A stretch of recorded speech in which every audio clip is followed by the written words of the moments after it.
We're ready to go.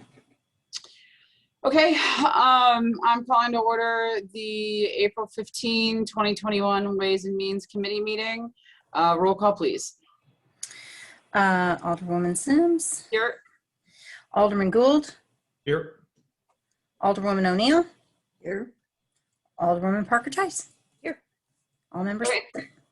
Great, thank you. Item number 2 on the agenda is approval or amendment of the agenda. Are there any approvals or changes to be made to the agenda? Any objection to approving the agenda by acclamation? Seeing none, it will be so approved. Item number 3, announcements, appointments, and proclamations. I'm seeing that we have none of those. I'll move right on to section 4, report of committee chair and alderman. I don't have any report other than an ongoing appreciation and gratitude for everyone putting in additional work on having these additional meetings. So thank you all for being here today. Let's see, hold on. Alderman Gould. Yes, thank you. I do want to also echo thank you to the staff for taking the time. You guys have definitely put together quite a bit of feedback, background recommendations for us to consider. So I know it's going to be a lot, but I do appreciate you guys taking the time to break it down for us. Alderwoman O'Neill. No report. Alderwoman Parker Tice. No report.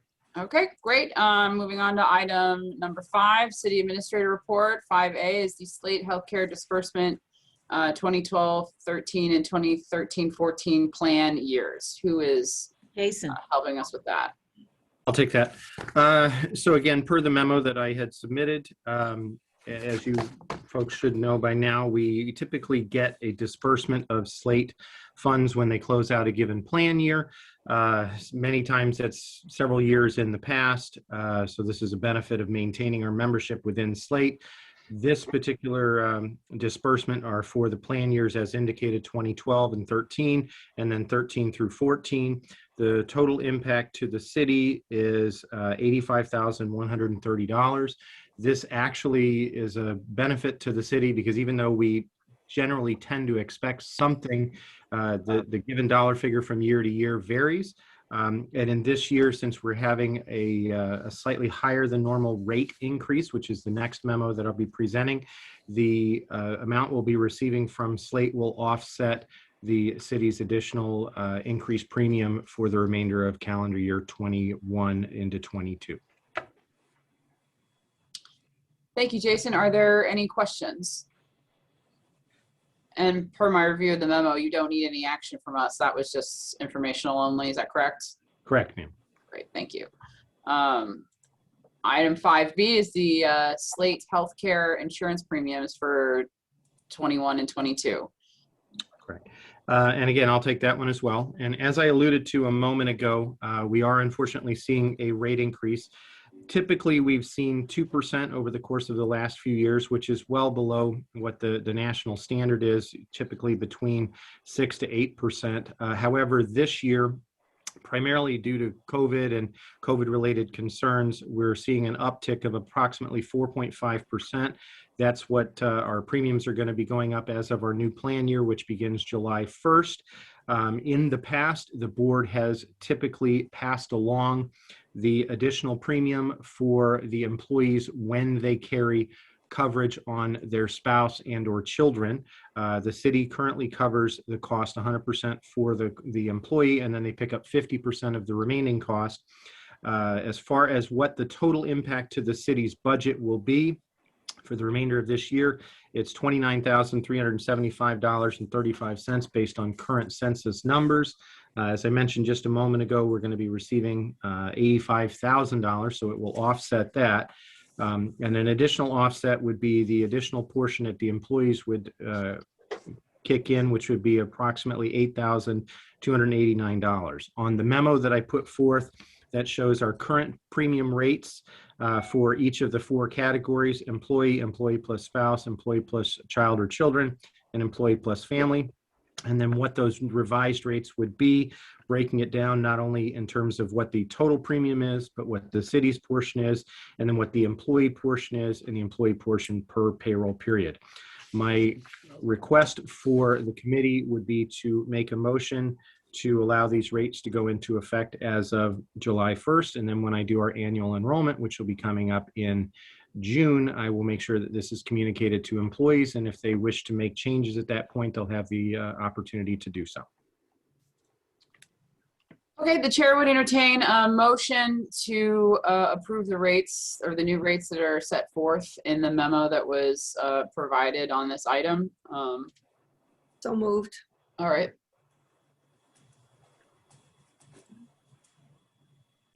I'll second that, but I had a clarification question. Does it need to be, is the motion going to the board for approval or the full board, or is this something that's under the purview of the Ways and Means Committee? I think they all go up to the board for, it would go to the board for approval. Jason, I don't think we took it to the board. What we have done in previous years is once Ways and Means approves it, then we roll that into the budget process. However, if you want us to take it to the board, we can. Correct. Well, why don't we get a second and then we can talk about it. I seconded. Okay, so we have the motion was made by Alderwoman O'Neill and then seconded by Alderwoman Tice. So I need discussion. I just, Alderwoman Tice. yeah, I have a comment, Alderman Sims. I know this, I've learned from the salary study and the benefit study that this is not uncommon in other municipalities, but the amount that the city pays for the employee and the employee's spouse and children and family is sort of remarkable compared to the private sector. So I just want to go on record saying that this is, even though it is expensive per pay period for the employees, it's so much, that the city bears so much of the cost, and that's really remarkable compared to the private sector. Yes, well said. And as far as Alderman Gould's point in terms of rolling it into the budget or bringing it, I guess if I'm saying it correctly, as a specific action item to be voted on by the board, what are people's thoughts on that? Alderman Gould. Well, I mean, I think, you know, this is a decision that affects the budget overall. And so I think the entire board should at least have the ability to weigh in on it. Just like every other piece of legislation that we vote on, unless I'm misunderstanding how this process works. I'm new to the board this year, you know. If I may, the rate increase is actually part of our budgetary process. We typically anticipate anywhere from 4 to 6% rate increase for all of our benefits across the board. So that is factored in when we formulate the budget for the prior plan year. Now, given the comment that Alderwoman Tice said, I take it as a comment unless maybe there's thought about doing something different. I made it as a comment, just that as a reminder that this is really pretty remarkable. I know we're talking about salaries and that, but I just wanted to remind, I just wanted to put on record that this is, you know, this is really generous. We haven't taken this separate from out of the budget process other than bringing it to Ways and Means to the Board of Aldermen. But if you have a desire to change that, we're adaptable.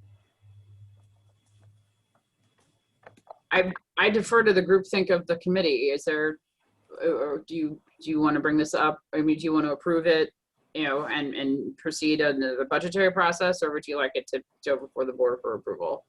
And if that's the case, is that a different kind of motion, or?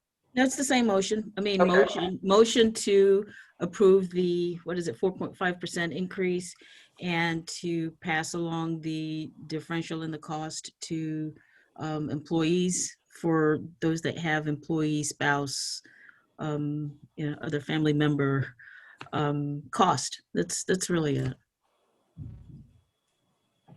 Alderwoman O'Neill. Is it possible to go ahead and do what we feel we should do here, and then at the board meeting during the alderman reports, the chairman of our committee might simply tell people what we have done. That way it's announced, but it's not actually a part of the agenda for everybody to have to hash over again. And we can I'll present go it with under that. the city administrator report if the chair would like, just to help her out. Even better. But I echo the sentiment of having it, be highlighted because it is a great benefit. So that would be my thoughts to proceed in that manner. That way, we'll bring it to the board's attention. So I guess in that case, before I call for a roll, I didn't want to cut anybody off. Are there other questions? I'm seeing nods of no. So I guess in that regard, I'll have a roll call, please. Chairwoman Sims. Yes. Okay. Alderman Gould. Yes. Alderwoman O'Neill. Yes. Alderwoman Tice. Yes. Great. Motion passes. Great, thank you very much. Item 5C is the economic development sales tax and use tax and all fund financial statements. Who is leading us off on that? Thank you. I'll take that.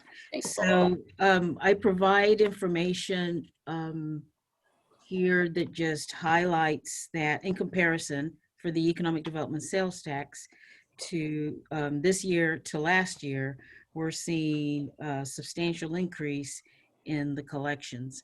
We had a hiccup with the state in terms of getting out the notice and starting to collect. And then of course, COVID happened.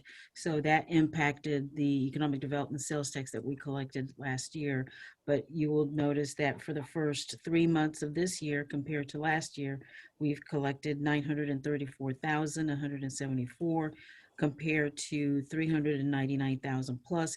You also notice that in the first month in January, we only collected 7,176. So I think we are on a path to possibly collecting the entire amount that we budgeted. Of course, it's early in the year, but we're hopeful that this pattern will continue. On use tax, staff went to a lot of work to send out notices to all the different vendors who need to be collecting use tax. First of all, because the state Department of Revenue no longer sends out these notices. So we sent a lot of letters out, and thus far, we've collected 93,632. We're a little behind in terms of reconciling this within our fundware system.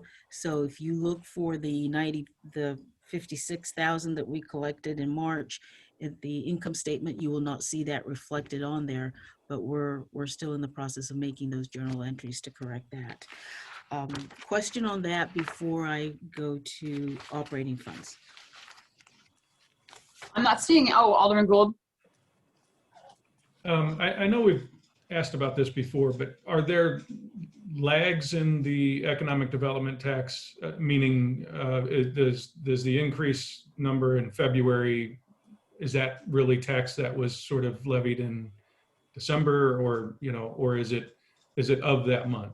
There are always lags. It just depends on when businesses are reporting this. So sometimes there are various reasons for them not reporting it when they should, and then they play catch up the following month. So you should expect, not just in economic development or use tax, but any of our sales tax even, Right. Sales tax collections, there will always be a lag. So we can't really predict, heavy buying seasons for most consumers or whatever, Other than the true heavy buying seasons, like holidays. Those numbers are going to be up anyway, unless there's just general lag in the economy, like last year where there was no money to spend on anything really. So, but I hope that answers your question. Yeah, no, it does. And again, I agree. I hope the trend continues.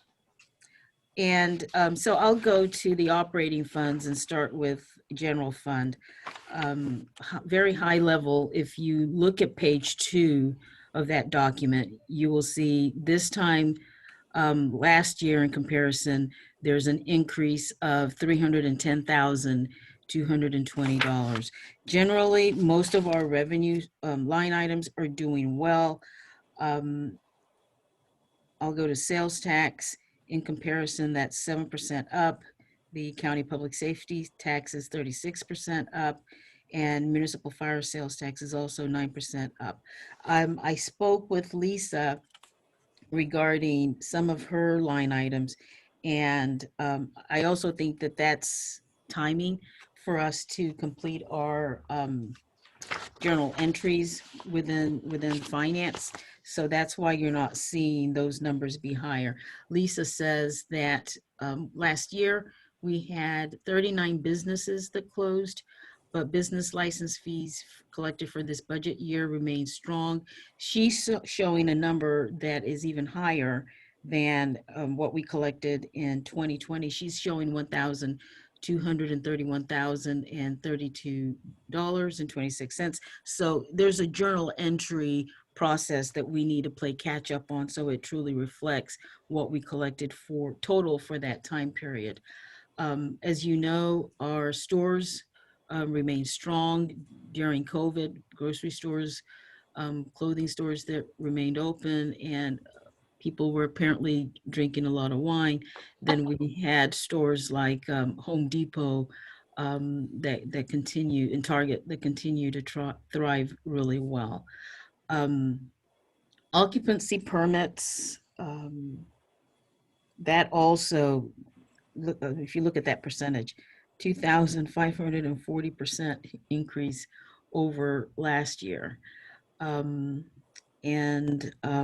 some of the other numbers where it's low are electrical permits, plumbing permits, not as many rear yard trash pickups that we're seeing.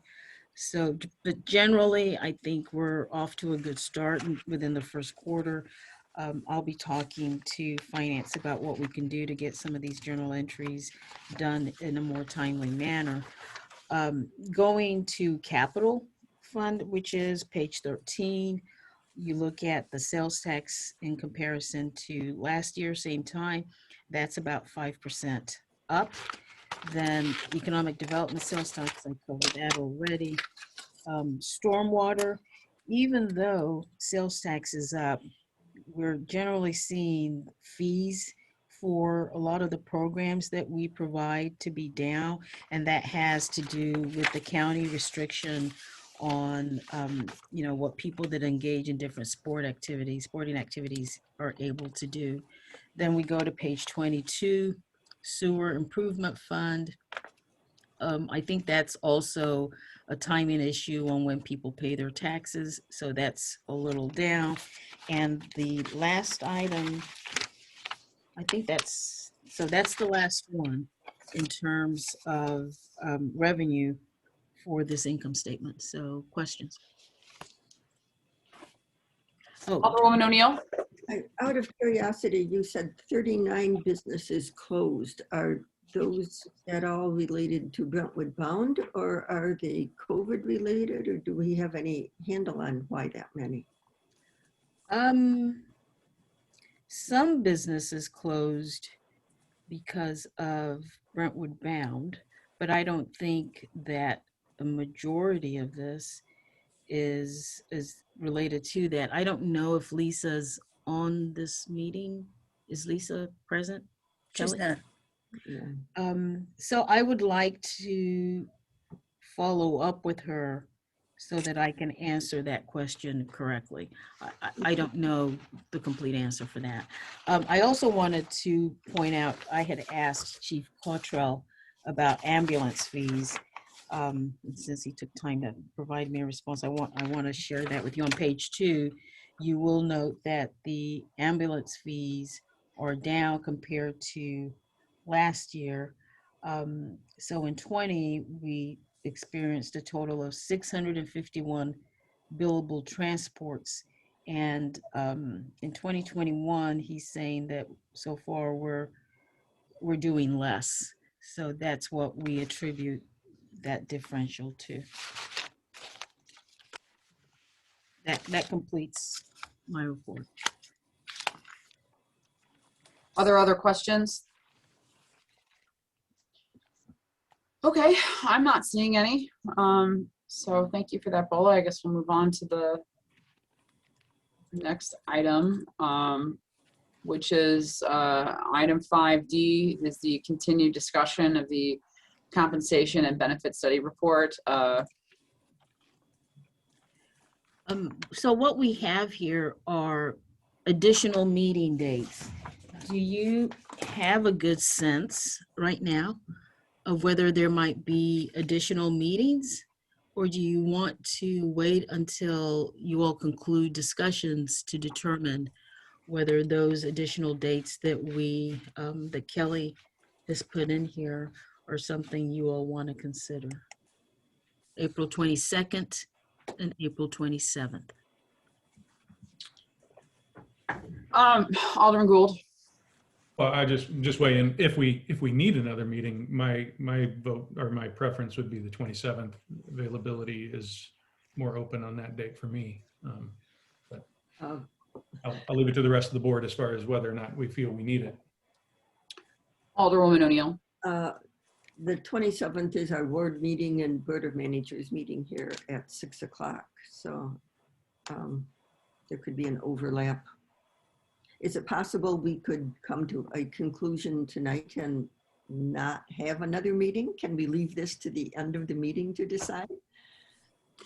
Given that it appears as though that we need to hash out a date if we need it, I just assume cross that bridge if or when we get there. So that I think that why don't we handle that? If we make progress tonight and we conclude or we conclude our part of it, then we won't need it. But if we think we need more time, then let's we can have a more lengthy discussion at that point. Does that work for everybody? Okay, great. So we'll stick a pin on scheduling and maybe revisit. And then so I guess at this point, I guess we're ready to proceed with our continued discussion. So Jason, you're up. I appreciate it. Well, first and foremost, obviously, I have included a rather comprehensive memo, but what I'm going to do is I'm going to see if I can share my screen so that I can go over the cost to implement, which will hopefully, as I go through that, will explain where we need the board to go from this point forward. So just bear with me momentarily so that I can pull that up. All right, so the hope would be everybody can see the screen. It should be the spreadsheet that says cost to implement, okay? Yep. All right, so the bottom line is at the end of the last meeting, there were several questions that needed to be answered. So what those fundamental questions are will ultimately, or the answers to those questions will fundamentally help guide the committee to make a determination of what the cost will be and how to get there. So first and foremost, the way that this spreadsheet was broken down was there are 24 total different options on here. And before anybody gets overwhelmed with that, again, I'll try to simplify things as best I can. The way that these numbers were developed was taking the 75th percentile and the 85th percentile pay grids that were given to the city by Higbee and Associates, and then comparing that with standard deviation and removing standard deviation for public safety employees. And then lastly, looking at internal parity between the EMT and paramedic. And lastly, the parity between police and fire supervisory employees. So if you look at the way that this spreadsheet is laid out, and again, I can kind of go into greater detail, a little bit more granularity as we move forward, but you'll notice that it's broken into two major portions, the 75th percentile and the 85th percentile. And as we go through the various points on this, I'm going to refer back to the memo and the ultimate recommendations from staff and moving forward. So fundamentally, the board in the past has gone with the 75th percentile, which is obviously the portion at the top. If the board were to decide to move forward and go on the 85th percentile, that's the board's prerogative. So as such, staff does not really have a recommendation with regards to that. That is up to the board to make that determination. The next determination that the board, or the committee rather, would then need to make would be whether or not to utilize standard deviation in the determination of those pay grids. So under each of these, the 75th and the 85th, you'll notice there is then a breakdown of utilizing standard deviation or removing standard deviation. Now at this point, I want to point out, when I talk about removing standard deviation, I did not have a spreadsheet with the pay grids for the non-uniformed personnel without standard deviation. So even if the board elected to go with not utilizing standard deviation for the uniformed personnel, what you're looking at on this spreadsheet represents utilizing standard deviation for non-uniformed personnel, and then under these set of circumstances, not using standard deviation for the uniformed personnel. So that would be a fundamental shift.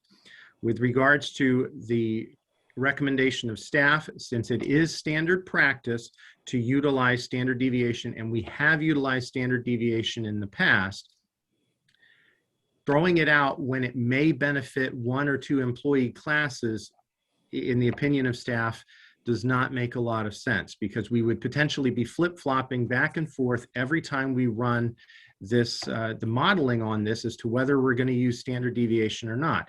And by removing standard deviation here, you're still maintaining standard deviation for the non-uniformed personnel, which might have benefited a couple of those, or it might not have. So I'm hoping I'm making sense as we go forward on this.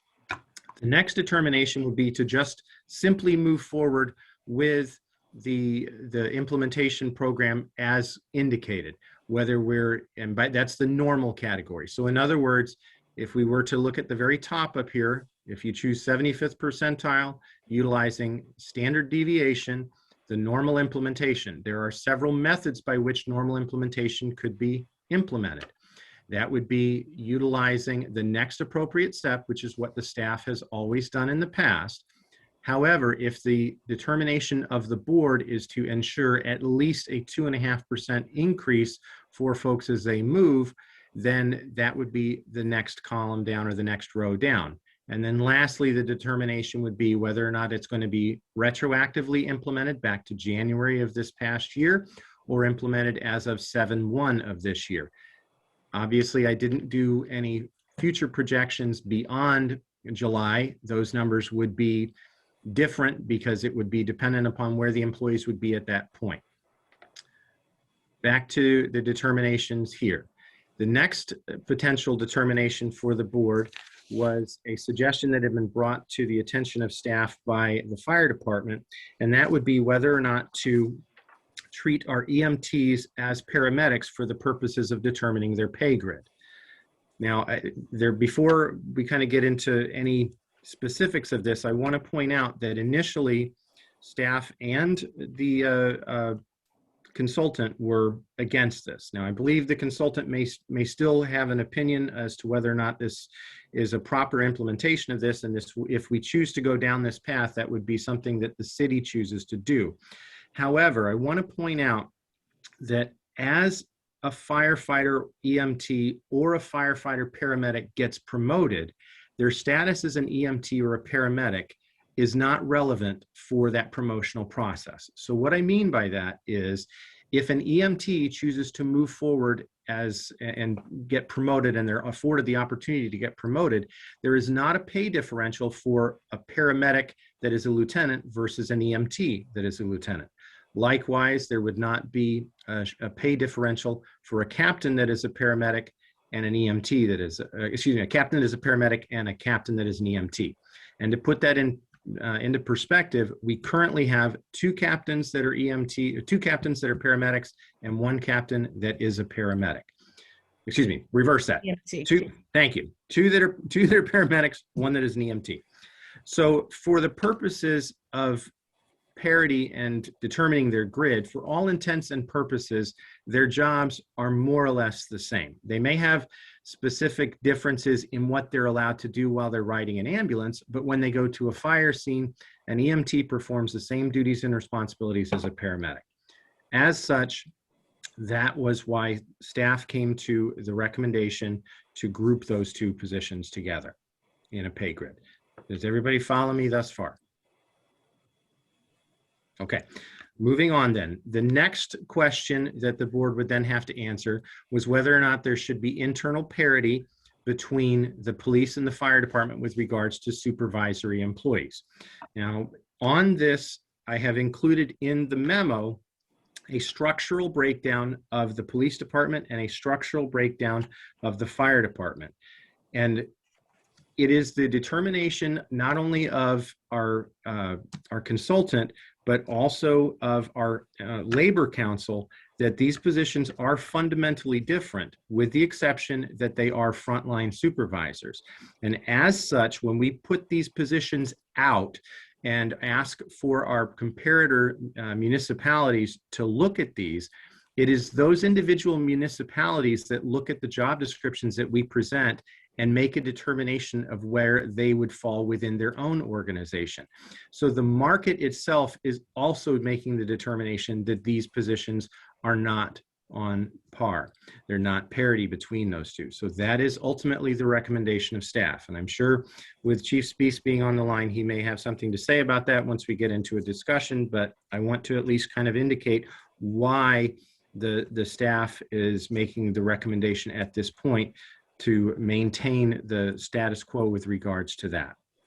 Then lastly, the next question that the committee must ultimately answer is whether or not whichever plan they choose to go with, whether it's a 75th, 85th, with or without standard deviation, whether they choose to implement as normal, have parity for EMTs and paramedics, or parity between the police and fire supervisory, the question would be, how would we implement that? In the past, the staff has always implemented it on the next appropriate step. And I can show that breakdown in just a few moments. I've got some additional spreadsheets that I would be happy to share that will break that down in greater granularity versus putting them on a step that provides them with at least a 2.5% rate increase. Now, fundamentally, as people move forward, most employees, regardless of the way this would be implemented, would receive an increase because the grids themselves have shifted. If we choose to go to the next appropriate step, as opposed to a step that would provide a minimum of 2.5%, obviously there's going to be a financial differentiation on that. But it should also be noted that in some cases, the moving to the next appropriate step may be as little as 1/3% versus at a minimum of 2.5%. So again, fundamentally, that would be a determination of the board. Staff did not feel comfortable weighing in on that and making a recommendation with regards to that. And the last decision to make would be when this would be implemented. The implementation of a January 1 versus a July 1st. Obviously, implementing as of July 1st would be a lesser cost because half the year has already gone by.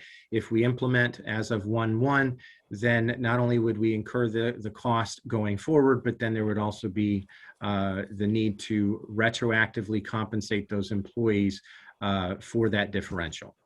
So I know I've thrown a heck of a lot of information there. I want to just more or less ask the initial question: does the spreadsheet, the summary breakdown that I have here, make sense to the group as a whole? Alderman Gould. I do have one question. Can you just clarify where the minimum 2.5% comes from? Is why 2.5 was selected? Is that just a? That is a best practice number that was recommended if we went down that path by our consultant.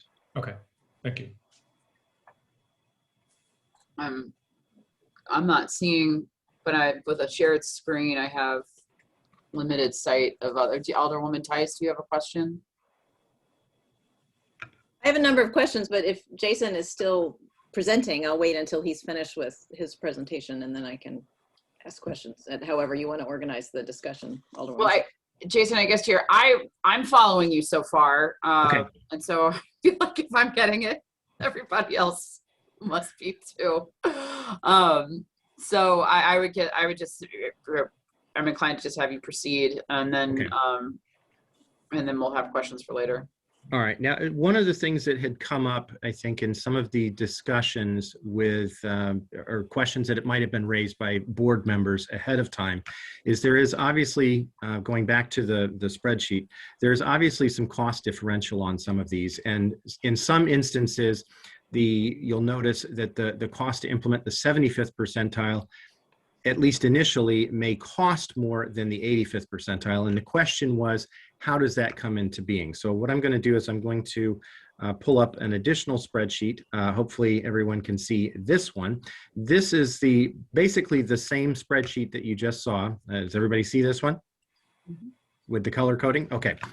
So this is in essence the one that you just saw, but it breaks it down into the various categories for non-uniformed employees, police employees, and fire employees. And you'll notice as we look at this, that as an example, to implement, and I'm just going to pick one and I'll. Jason? Yes. I think it's the same. The screen is the same, I think. Screen's the same. I'm not seeing. Oops. it. All right, hang on a second. I apologize. Let me new share. There we go. That's what I need. Sorry.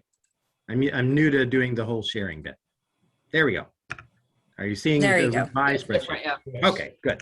All right, so I apologize for that. So let me dive back into what I was getting at. So if you look, there is a breakdown here. It's basically the same spreadsheet that you just saw a moment ago. However, you'll notice it's broken down into non-uniform, police implementation cost, and fire implementation cost. Okay, so let's start there.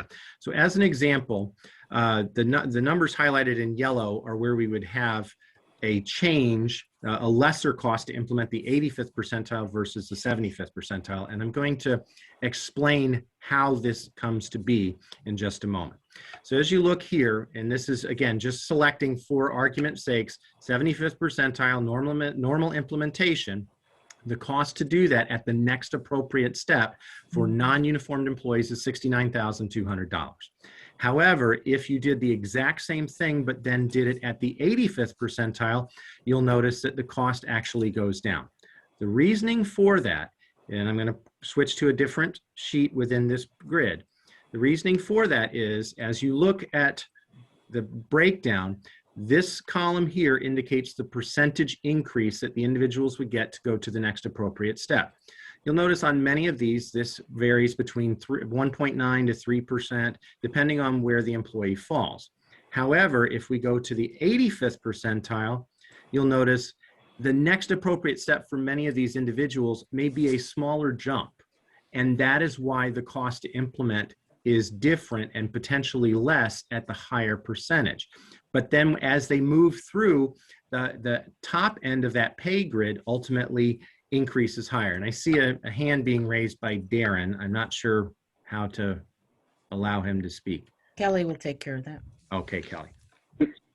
No, I'm good. That was a mistake. Oh, okay. I know you were the spreadsheet guy. I wanted to give you the chance to chime in if I messed something up. Okay. So again, likewise, we see things that would be somewhat similar for police and fire under differing set of circumstances. So that is why there is potentially a lesser impact initially should the board choose to go with an 85th percentile, depending on what ultimate decision that the board chooses to make. And I chose not to share these individual spreadsheets with the board because I felt this presentation at its core was very numbers intensive, and I didn't want to get overly granular to the point that people would start to fall off. And so I'm hoping that the information I provided to the board with regards to the memo and the cost to implement summary sheet is sufficient. However, if the board wanted to see, kind of as I indicated when I looked at those individual pages, the impact to given employees. And one thing I want to point out, just as I did this as well, I couldn't find a good way to show this on the summary sheet, but on each of the individual calculations that I did, I showed which employees were above the pay grid currently. So as an example, these two individuals in orange are currently above the pay grid, whereas when whichever implementation we choose to do, the pay grids have shifted or those employees have moved within a pay grid. And that brings me to another point that I want to kind of point out and make sure that the board and the committee understand. I've had some kind of off the record discussions with a couple of the board members, but I want to make sure that everyone understands this. We've had a number of employees that have not received a rate increase in many years because they are currently falling into these categories. These categories meaning they're above the current pay grid. So to put that in a visual perspective, if this were the pay grid, those employees are sitting over here. And until the pay grid catches up and includes the rate increase or their rate of pay within that pay grid, they will continue to not receive a rate increase. What we have done here by this process is attempt to include all of our employees within a given pay grid, which may mean that those employees are capped, but depending on which solution the board ultimately chooses to go with, those employees will hopefully all be within a pay grid. And then as we move forward in future processes, as that pay grid moves forward, since they're a part of that pay grid, they will move forward also, even if they're capped. So does that make sense to everyone? Did anyone have a question understanding that portion? I'm looking. I'm not seeing anyone waving their hands. Blank stares. So to kind of illustrate this point with regards to those that are above versus those that are capped within their group. Right now within the non-uniformed, which is the spreadsheet that I'm looking at right now, we only have 2 employees that fall under that category. And again, this is the non-uniform side. As we switch over to the uniform side, the yellow, again, are the employees that are currently capped at their pay grid. Those that are in orange are above the pay grid. So these are the individuals, again, and as you can see, some of them are rather highly above their given pay grid as an instance. And I took names off of this so that to protect the privacy of those individual employees. Our current cap for our police officers, as an example, is $76,362. Now that's under the 2020 plan. This particular employee in question has not received a rate increase in many years, but that is because this individual is currently making $6,500 above market for that given position. So until and unless the pay grid catches up and encompasses this individual would remain frozen and not receive a rate increase. However, if under some of these pay circumstances, as we move forward, let me find one where it fits that particular individual. I think under all of them, that individual is still going to be above the pay grid. But to put it into perspective on some of the other ones, let's go down to well, a patrol officer right below it. So this patrol officer is currently making $78,998. If we were to implement standard deviation and the 75th percentile, the top of that pay grid goes up to $79,825. Not a significant amount, but that employee does indeed receive a pay increase. And then as that pay grid gets revised in future years, that pay grid would theoretically shift. And as it shifts, that employee will receive rate increases accordingly. And again, as you look at some of the spreadsheets that I have here, you will notice a good percentage of the yellow, or excuse me, of the orange starts to go away.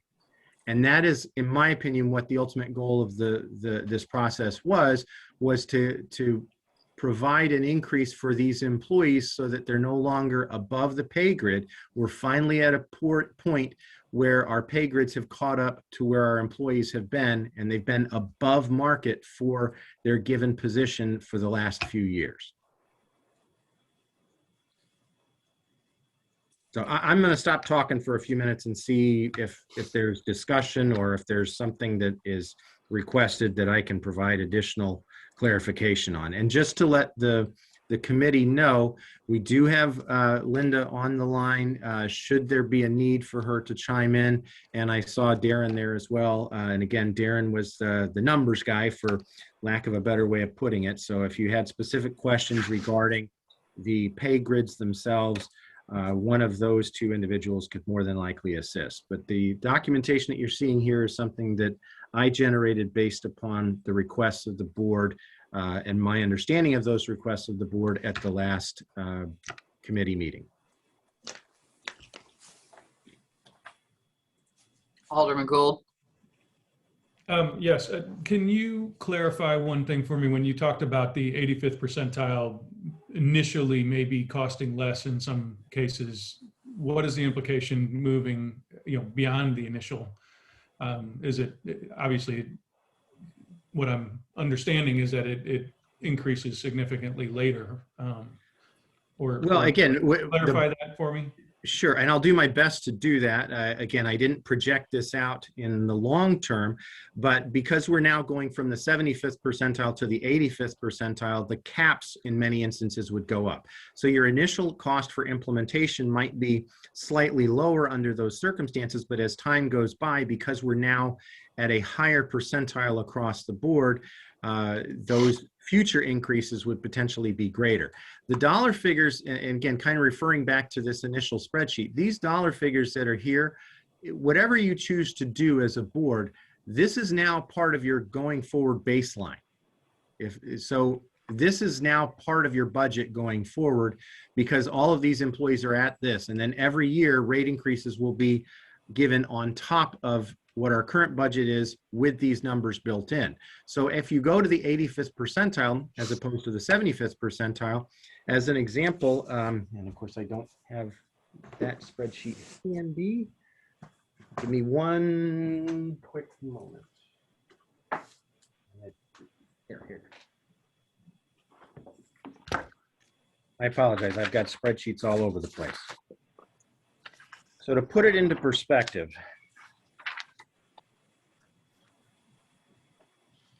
I'm just going to speak briefly because I know the given pay grid here. So the department head's pay grid, as an example, is pay grid 26 on the non-uniform plan. If the board chooses to go with the 75th percentile, that pay grid is currently $90,969 at the low end, and on the high end it goes all the way up to $125,922. if an individual gets capped out down the line. However, if you go with the 85th percentile, the low end of that, instead of 90,000, is now 92,515. The high end is 128,000. So I hope that kind of makes a little bit of sense. So again, the pay grids themselves are slightly higher. So as the employees move through the pay grids, their rate increase will be greater as time goes by, because it's a fundamental shift in the board's mentality with regards to the compensation plan, 75th versus 85th percentile. Thank you. Sure. Alderwoman Tice. First of all, Jason, thank you for doing this spreadsheet. I thought it was really helpful. You encapsulated at a high level the cost of this and all the different angles. And so thank you for the time that you spent doing this. So I have a question. I have a couple questions. On the 75th percent, like the very top line, 75th percent normal line. Yes, ma'am. So are you, just to break it down, so with our current philosophy, Yes. that's the current philosophy. So we're sort of, people need to be raised if we're going to keep the current philosophy. Correct. For this total dollar amount. So to put it into perspective, one of these two is what we would do if there were no other questions. We are currently, as an example, we're currently in the 75th percentile. We're currently utilizing standard deviation. If we currently did, as we have done in the past, and implement the next appropriate step, if we did a July 1st implementation, it would be $72,106.91. Again, as of today's dollars. And one thing I do want to point out, you know, as granular as I tried to get with this spreadsheet, don't hold me to these dollar figures definitively, because as people leave and get hired, and this doesn't include, as an example, our vacant positions. So the cost to implement will be slightly different than what these are. This is a snapshot in time numbers. But yes, if we implement as our current plan, this would be your dollar figure, one of those two. Either retroactive to 1/1 would be 144, 7/1 would be 72,106. Okay, so that's great. So then tell me what happens. So does Linda look at this every other year, or Linda or some other consultant every other year? What happened this past July 1st? Did the employees get a raise? Can you just explain that? Sure. And is there a larger jump in the years that the salaries are evaluated? And Well, typically in off years, we look at potentially specific problem positions. In the past, that is, we've always included the police and fire positions, but we've included positions like our maintenance workers. The last go round, we looked specifically at a lot of the parks employees, the parks recreation administrative type of employees. And we specifically asked, can you look at these given positions? And then the pay grid as a whole is evaluated to determine if it is still appropriate. Then on the every 2 years, or what we're going through right now, we look at the whole shebang. Every position, all the pay grids, potentially reevaluating, moving, determining, as an example, in this one, it was determined that a couple of our positions need to be changed. We had all of our maintenance worker positions were increased a grid. We changed the pay grid for a couple of our employees, like our laborer. Our laborer was a very, very low position. We've raised that by, I believe, 4 pay grids.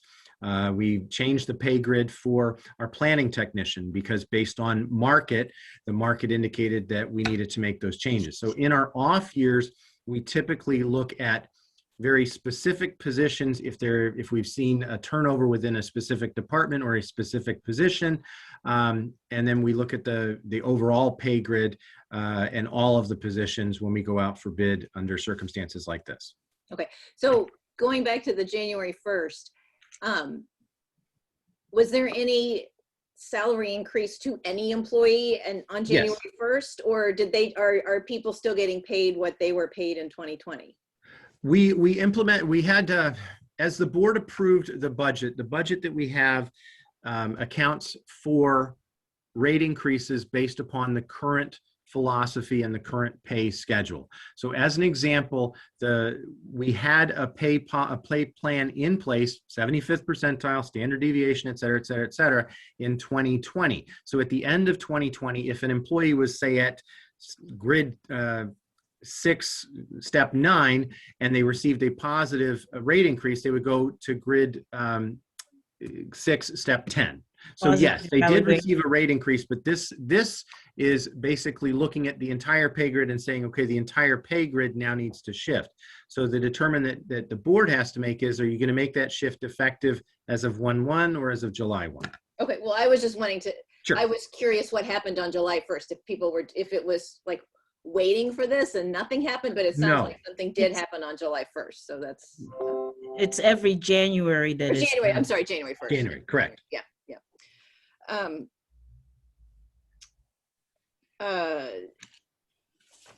So I'm not sure who to ask this question to, the EMT category and the paramedic, maybe Linda, I'm just sort of curious or Jason, what the financial implications for that are. I do understand that for a promotion, it's not looked at, but I'm just curious what the what the change in rationale, because that seems to be a different recommendation than we've heard in the past. Correct, and it is, and that is an internal recommendation. I believe, I don't mean to speak for Ms. Higbee, but I believe that that the other municipalities that have those positions do treat them differently. This would be an internal shift to do that. Now, if your question is related to what the actual cost of that would be, again, I would have to say it depends on what pay philosophy you choose to do and whether or not we choose to go with standard deviation. I can literally show you what that cost differential would be. So as an example, let me find it.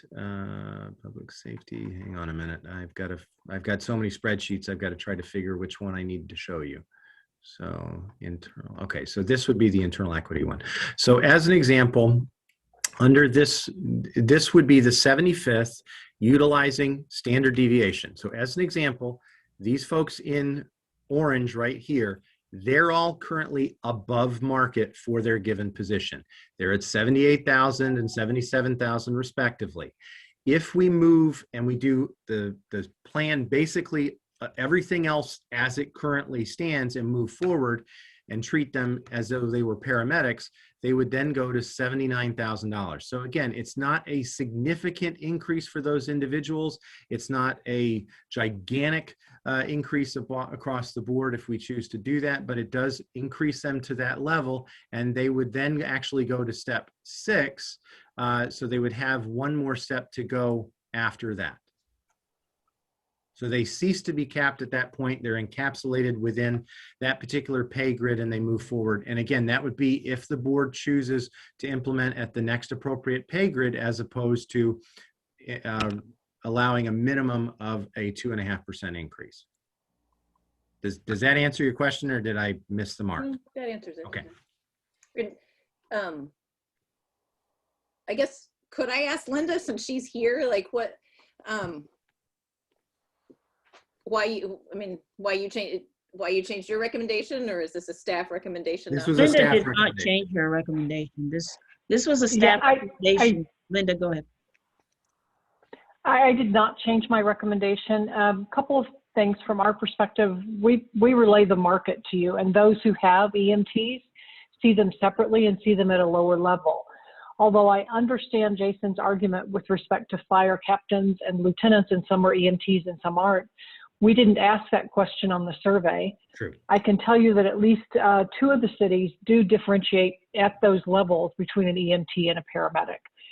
But given the standard deviation analysis, the EMT, you're making an internal equity decision on that role, because there simply are not enough cities who have that classification in order to give you really good market data. We have to have at least 3. And we have 3, but one of them got eliminated because of the standard deviation. So it is purely an internal equity call on where you put them. Again, from our perspective, there are just different, remember, content, skill, and scope. And so I understand Jason's argument that if you're at a fire, content is pretty much the same. But when you're riding an ambulance, that's different. And that skill set's different. Great, thank you. And if I may, just a couple of other factors, again, that I want to kind of chime in as to why staff changed its tune on this particular position. First and foremost, we're not hiring EMTs anymore. So this is an issue that ultimately will resolve itself as these individuals retire off of the force. So to begin with, we will never hire another EMT. All of our fire candidates, all are paramedics first and foremost. Secondly, we never mandated that these individuals moved up to paramedic. They may have had the opportunity to do so. However, the requirements to do that would potentially be difficult to do while currently employed. And so we as a city, again, this is many, many moons ago, many chiefs ago, chose to allow those employees to continue in that role. And then lastly, as I indicated, once they move into promotional positions, we as a city do not have a differential, whereas some of the other municipalities, as Linda had alluded to, do.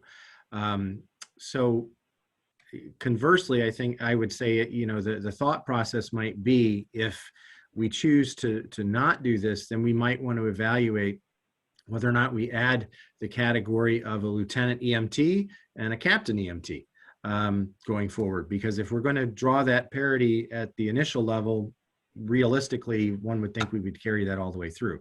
And I'm sure I just made an enemy of a captain by saying that.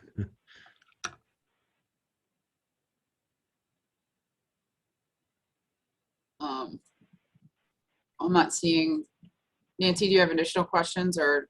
No, I may if we keep talking, but I'm good for now.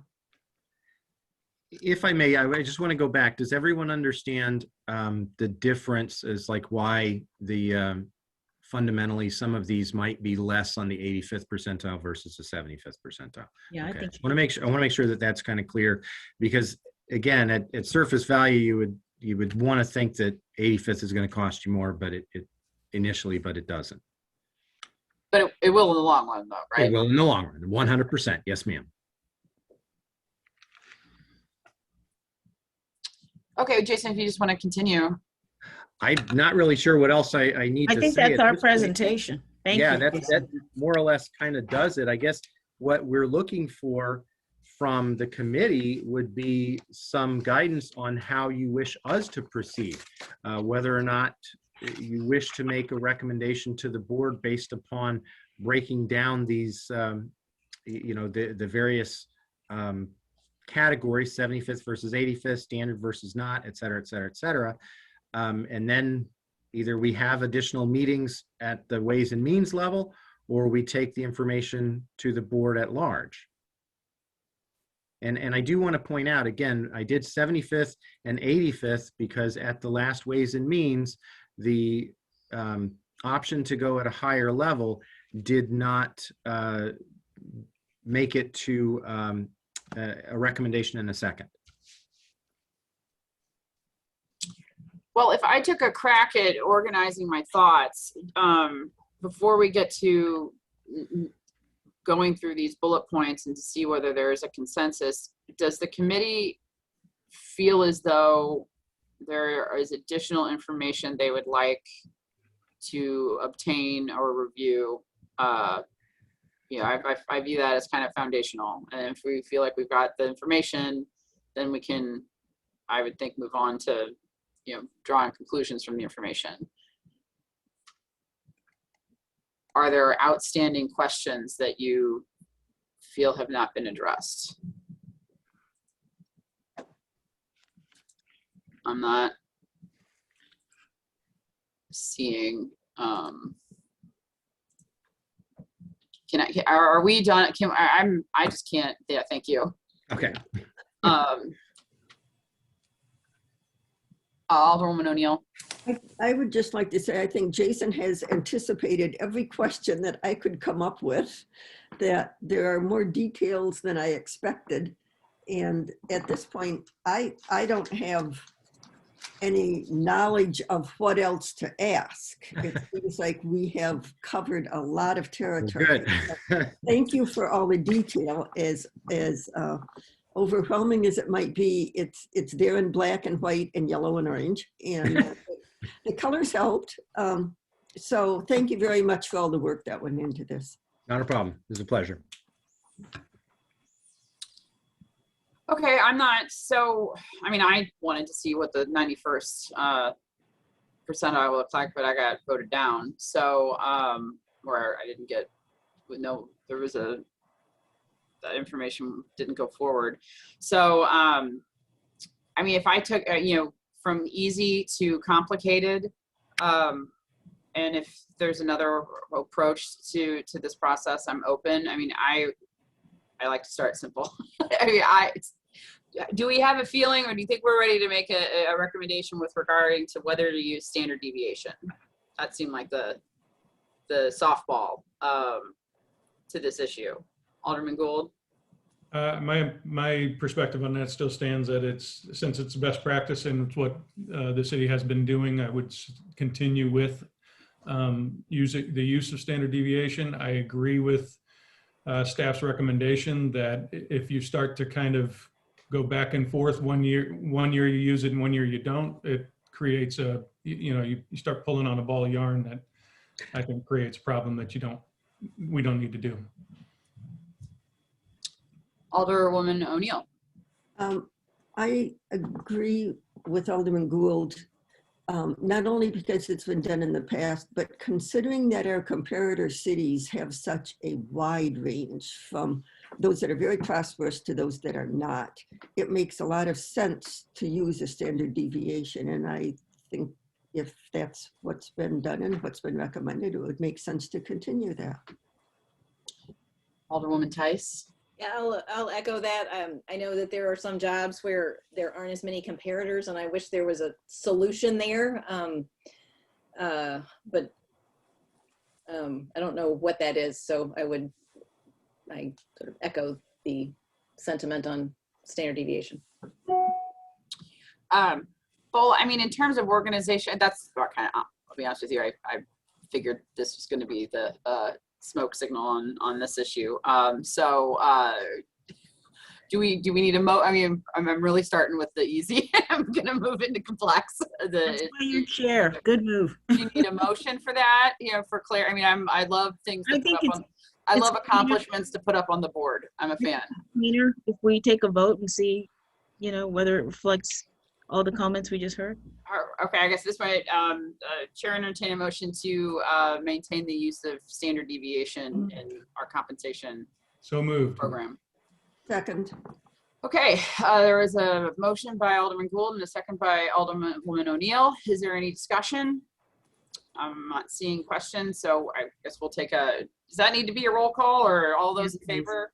Sorry? All in favor is fine. Okay, all those in favor say aye. Aye. Aye.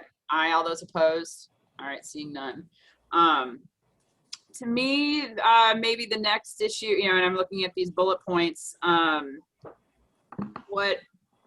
thoughts, the next issue to tackle would be the internal parity in treating EMTs as paramedics for purposes of determining their pay grid. How do you, should we put a motion on the floor first and then have discussion? That's probably the parliamentarian way of doing it.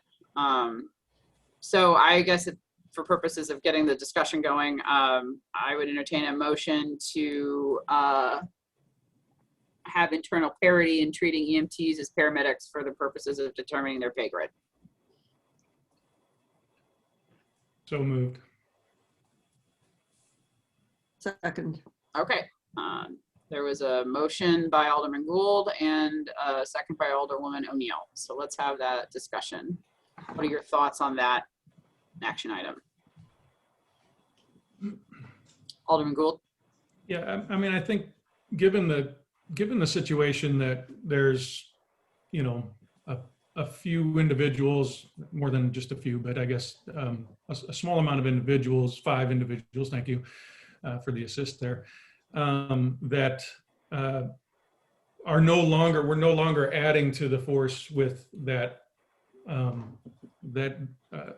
level. I think it kind of does make sense to go ahead and just make it parity. In my opinion, I think the staff is making a good judgment call on that, because then those people don't just get sort of left in limbo because there's no comparator out there for us. And I think moving forward as a city, if we're always hiring paramedics moving forward, then it solves itself down the road. Alderwoman Tice? Could I ask Chief Cottrell a question? That's fine by me, if he's So- here. So Yes. my question is, are there EMTs that have been hired in the department in the past who have then gone on to become paramedics and gone on into a different category? So current employees, we do have one that was hired as an EMT that did go to paramedic school, become a paramedic, and that was 25 years ago. And he's been the only one since.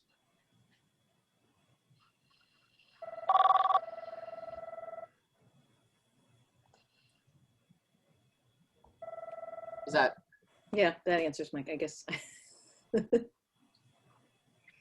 so am I understanding it that EMTs are kind of getting phased out? Is that a fair? That is correct. That's the industry standards. Even fire departments that do not have an ambulance service that offer transports, they're hiring paramedic firefighters at this stage. So yeah, it's just in St. Louis County, the standard of care is to hire a firefighter paramedic to have the multiple skill sets. So I do have another question. Obviously, you feel like these individuals are helpful to the department. I mean, you know, they're there and they're contributing to the department. Oh, without question. They continue. 2 of these individuals are going to Swiftwater training in 2 weeks. That's a very, very difficult and demanding course on their body, but they're willing to do so because they know the threat, they know what exists, the calls that we run in this region, and their willingness to serve the public. They show that dedication continuously.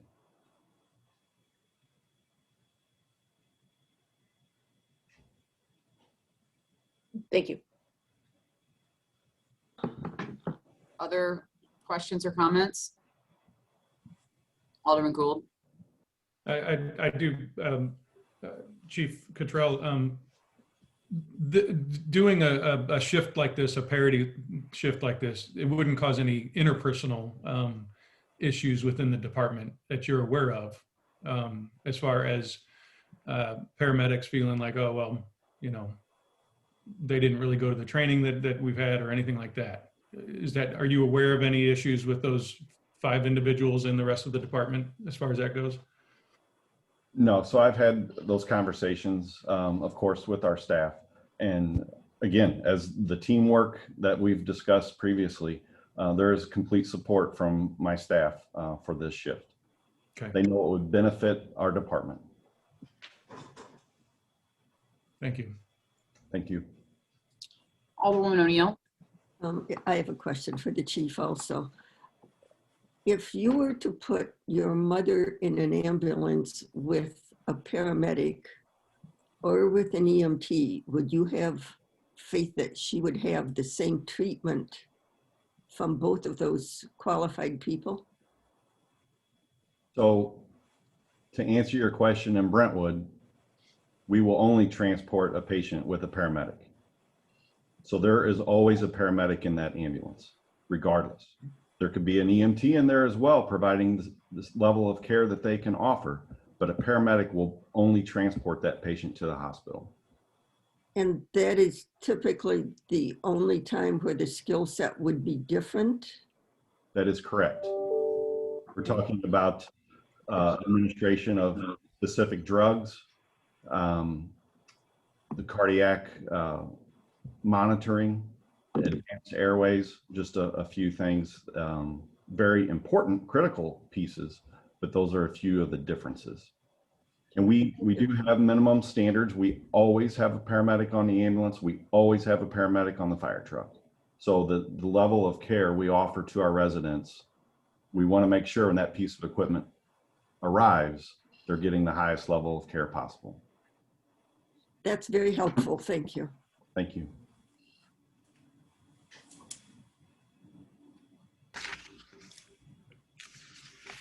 Are there other questions or comments? I'm not sure who to direct this to. How might doing this, help recruiting or not help recruiting? What would the effects of that be? I'm thinking when you're looking at the market to hire people. Since we're not hiring EMTs, it really doesn't do anything. It just provides internal equity for these employees that are in essence doing, for the most part, the same job as one another. And I guess to put it in the converse, how are we harmed if we keep the status quo and don't do this? City's not harmed. The employees do not have a chance for an additional movement in the pay grid. So basically the EMTs will stay at, they're kind of Capped. capped where they are. Okay. They're actually above, so. Oh, yeah. Well, they're capped because they're above. How many EMTs do we have? We have 5. Well, there's 6, one of which is a captain. But we have 5 that are frontline.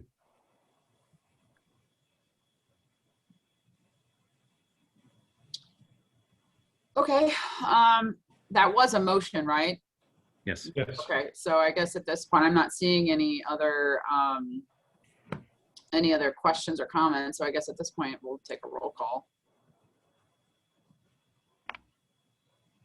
You want to call the roll, or do you want to do a voice vote?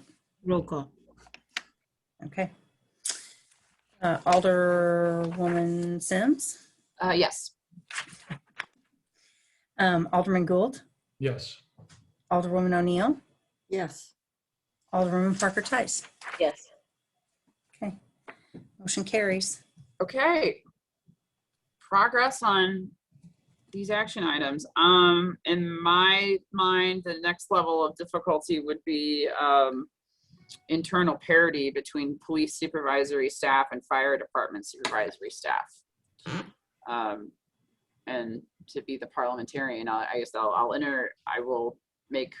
Chair would entertain a motion to have internal parity between police supervisory staff and fire department supervisory staff in our compensation plan.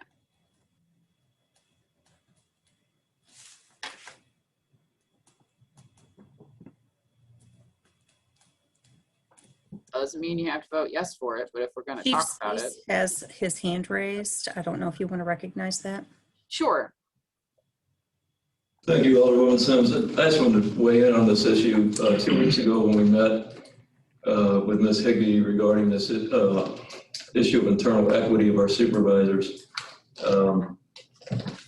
I would challenge what Jason said to you in terms of the lawyer's opinion of this. I think we could all find a lawyer to give an opinion one way or another.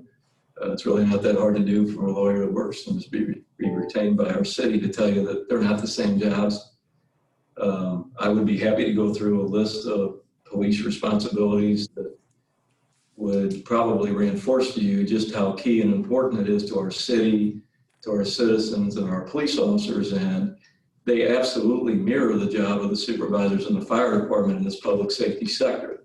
So much so, throughout this entire presentation, we keep hearing references to uniformed employees. That's because we team this with the fire department in terms of public safety for the city of Brentwood. And to suggest that the supervisors in the fire department are better qualified or their jobs are more complex, I would challenge that with you. I'm happy to talk to you about all the job responsibilities of the police department. I have reviewed the job descriptions for the police supervisors and fire supervisors. I think if you juxtapose the two departments, you would have a very difficult time looking at these job descriptions and telling me which one you're reading. So to say that a lawyer looked at this and said, oh, they're different, I don't think that's fair to the people that are sitting behind me in this room who haven't said a word in the 3 years I've been here, but it has bothered them for the time that this has happened since 2015. And that's that the fire department supervisors, and they are well paid and they should be well paid, but they make more money than the police supervisors do by far. The men and women in the police department are well aware of that and have said nothing to me. I don't know, Bola, if they've ever talked to you. Jason, I don't think they've talked to you. Neither of you have ever brought it to me. They've been extremely patient with that, but it bothers them. And that is the root of this issue about having the internal equity of pay amongst employees. Because I think Ms. Higbee hit on this several times 2 weeks ago about the importance of it. Alderman Gould, I think you touched on it as well. And you asked for input from staff. I wasn't contacted in the last 2 weeks about this issue. I would have loved to wade into however this recommendation came to you as a committee. But again, I would be happy to sit here and challenge that representation to you that police and fire supervision for the city of Brentwood are different. It's a team event. Yes, there are nuances in terms of how many decisions are made each day, the danger that these folks face, the volatility of their jobs, the vulnerability of a decision made, especially in law enforcement, on the scene, immediate decisions, and the ramifications that can come out of that. They're different in that regard. And I would argue that the fire side doesn't have that stress and level of complexity in their jobs. They're very important. We're not saying that. But I would ask the committee to reevaluate Jason's recommendation that these are the same. And we will be happy, and anybody in this room with me right now would be happy to answer questions about their day-to-day activities as supervisors, everything from their accountability from Angie and myself to their leadership responsibilities, their job knowledge as it goes to laws and our general orders, all of the response and liaison they have to do with departments around us, the same as these fire supervisors have to do. And their decision-making on a 24-hour basis, 7 days a week, while most of us, Angie and Jim and I included, are home in bed, our folks, our supervisors are making key decisions every day. Since I've been here in 3 years, our supervisors on the police side have handled 2 police shootings. They responded to 2 homicide scenes, protests and violence. They've responded to in Florissant, to Ferguson, here in Brentwood and in Richmond Heights. And just on a day-to-day level, they deal with multiple felony fleeings from people that are in our neighborhoods doing crime at night, dangerous pursuits they have to supervise, carjacking incidents. These are the things that our police supervisors face every day. And to say that the fireside supervisors aren't doing the same job and a comparable job in terms of public safety, I think is unfair. I'd be happy to answer any questions aside from that.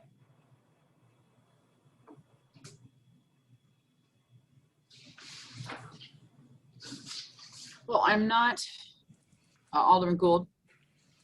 So in the memo from the attorney, it says that after speaking with city employees, am I understanding correctly that Chief Speece was not one of those employees that you guys spoke with, or Did not speak. or Chief Cottrell in this matter? It was me. Okay. I asked him to offer an opinion. I didn't even share with him what the consultant's opinion was, and the basis for that was strictly on job descriptions. When we developed our job descriptions back in 2014, I think it was Linda that we hired who had one of her employees meet with every employee asking, what do you do? Ask the supervisor, what does that employee do? And that was the basis of finalizing the job description. And typically that's what each municipality would do in developing job descriptions and making sure that for those that applied for Fair Labor Standards Act, that's given into consideration. So that is the process by which you validate a job description. You know, in the city of Brentwood, in the police department, we used to have lieutenants. So if there are lieutenants, that would be what we would compare to our other 13 comparators to develop where they should be in a compensation plan. And Linda's on the call and she can speak further to this, but if you'll recall that in the memo that the attorney prepared, he recommends hiring someone to do that validation for you. And that's what we've done through this process.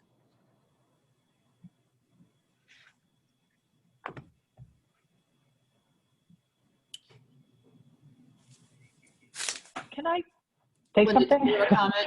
Sure. Okay, yeah, I do. I think it's really important to kind of refresh everybody from a process standpoint, which is what Bolo was doing. When we did your initial study, we did meet with individuals and representatives at each of these positions. But I think more important is recently when we went through this process, Jason actually went out to folks and said, hey, if you're going to change something, let's look at this, let's look at these different levels and variety of descriptions so that we could really go out with how you, if you were going to restructure or something like that, that we could capture that. So I think that's kind of, when I listen to the chief, I think part of my concern is I don't think we missed anything based on the job descriptions we had and how your comparators match them. My question is, based on how his department is functioning, were there job descriptions that should have been updated and or structural changes that should have been noted prior to the study? And I can only address the fact that, based on what we had and how your comparators matched, I don't have any market data to support the direction he wants to go. I'm only concerned that when given the opportunity to say, hey, this is how these positions are different than they were when that initial study was done, we didn't get a revised job description. So specific questions for me, again, we ask your comparators to match based on content, skill, and scope, which is the only way you can match a job. And that's kind of the data that you're looking at.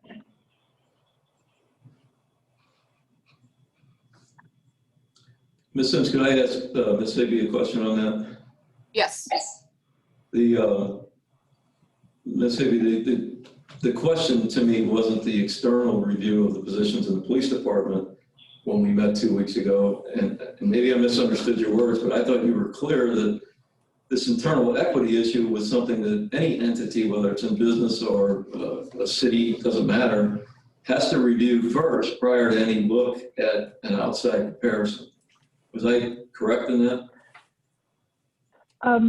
No, generally you look at the market data first because you're looking at content, skill, and scope. And then you have to review that from an internal equity standpoint. So when we look at your request has to be an internal equity component because you're saying you got to compare me against fire. And that's not, again, when we look at market, we're looking at your specific positions as you described them. And then one of the slides that we provided you during that same session was how some of your comparators viewed those same jobs where they had both a sergeant or a corporal, for example, and a sergeant. So when they looked at how we had both of those jobs, we provided you again back with that data.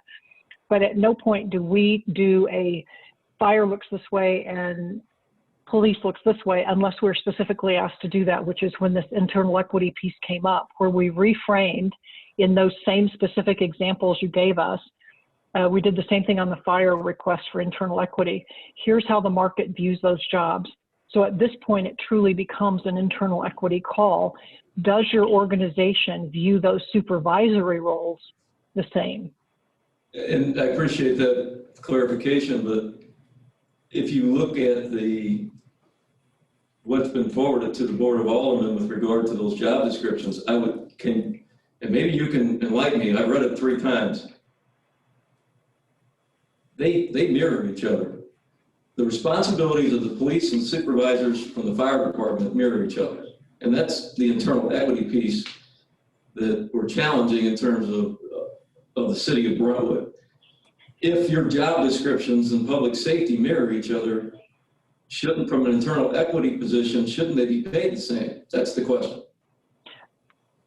Market does not agree with you. And I think that's sort of the whole point of this discussion is that your comparators looked at your job descriptions and they looked at fire's job descriptions and they came back and matched those at different levels than you suggest that they should be matched at. Then it becomes an internal equity issue, not a market issue. And that is exactly where we are right now with your organization, which is you guys have to make that call because the market doesn't support the fact that they're equivalent. Well, fundamentally, I think that the issue becomes the title and the rank that they're called. So when you go out to do a comparative study with other police departments, you're trying to compare apples to apples, which is appropriate. Unfortunately, there's very few cities that even have the rank of corporal for police service. And that was really the position that we were looking at was, what are the job responsibilities? What does the job title say? And they are very, very closely mirror each other in Brentwood's police and fire services. So if you're going to tag it with a rank of corporal, like Bola said, at some point a few years ago, they even lowered the rank structure here in Brentwood from lieutenant and sergeant to sergeant and corporal. And during the budget process, Bo and I had a discussion about reinstituting those ranks to improve the pay. It wasn't necessarily to catch up with the fire side, but just to improve pay of supervision during that process. During the COVID year, it got shut down, and that's fine, but this internal review of the police and fire services to me looks very, very similar when you look at the job descriptions. And tagging a rank or a title on it and saying, well, this is what everybody else is doing, isn't fair when you look at it internally for a city. You know, I would agree with you, Chief, if we were asking people to match based on title, but we don't. We're very specific about content, skill, and scope. So when your comparators look at those, they're looking at those three things. They aren't looking at a title. They are looking at, do I have somebody who does these jobs, these tasks, if you will, or has this skill set? So again, I don't do the matching for every single one of your comparators, but I also would not challenge any of the folks doing that matching, because these are experienced and seasoned people, and we just want to make sure that you are matching based on content, skill, and scope, which is why so many of your comparators come back and say, I don't have that position that you're calling a corporal. It doesn't exist for us. So I wish I had some market data that could support where you're trying to go with this. I just simply don't. I feel like I'm saying the same things over and over again. Well, I'll jump in. The motion that was on the floor is whether we should adopt internal parity between police supervisory staff and fire department supervisory staff. And I'm not, Alderwoman Tice. Can I ask a question are you trying to get a motion, or did we ever have? I'm trying to get a motion so it can be discussed. So moved. I'll make the motion that we have police and firefighter parity for supervisors. I'll second it so it can be discussed. Okay, thank you. There's been a motion and a second on this issue. Discussion. I'll start. I'm for paying police. I voted to have them be in the 95th percentile when this issue came up. I don't think this is the way to do it. But that said, I do, moving on to the broader scope, I think that, I think that we need to, I think recruitment's thing to discuss, to consider, particularly for police. What we ask of them is different, and now we ask more of them. We have Prop P money. I don't think this is the way to do it, but I'm for paying them more. Alderwoman Tice. So, first, I have a question for Jason and then a question for Chief Spees. So the question for Jason is, so am I looking at your chart? I don't often print things, but I printed your little handy chart that you had up earlier. So the difference in normal and the police firefighter parity is like $9,000. Is that for the year? Is that what I'm seeing? Yes, ma'am. And I know that again,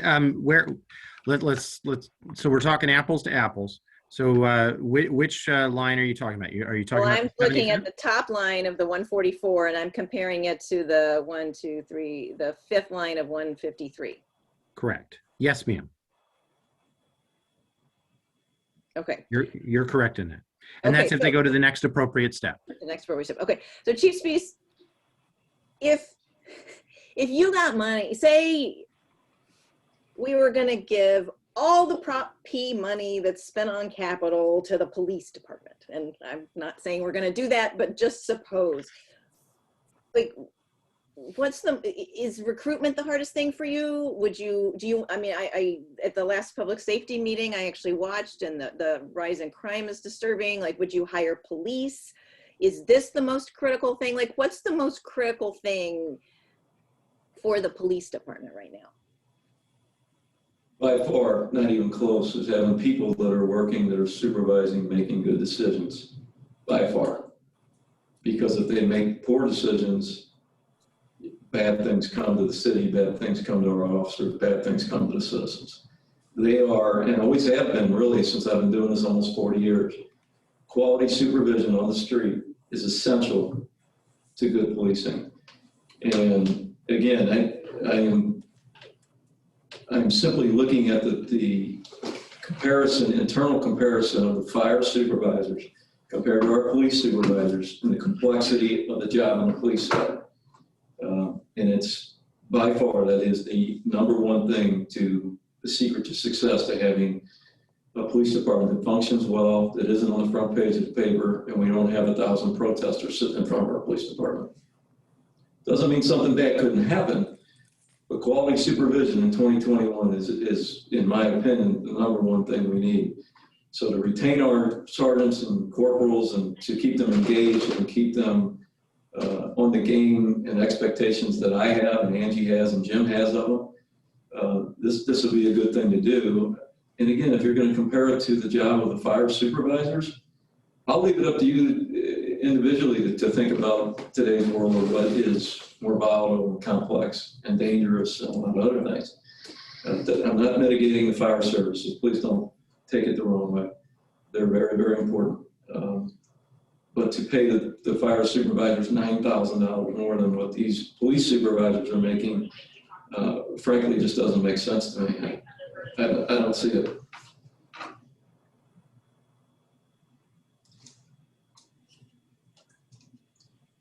Alderwoman O'Neill. Thank you. I should have said thank you.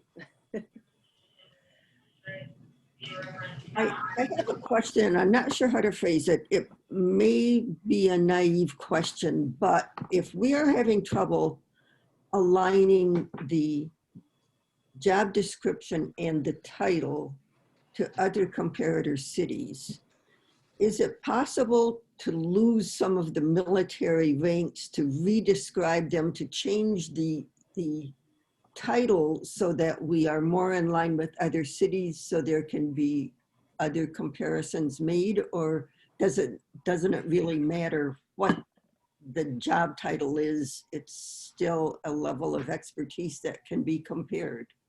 I don't know. That's a good question, actually, Ms. O'Neill. But Brentwood's set up, because we're a smaller department, we're set up a little bit uniquely in that regard, because typically in law enforcement, you're going to have a watch commander at the rank of lieutenant on every shift. Well, we have that, it's just at the rank of sergeant.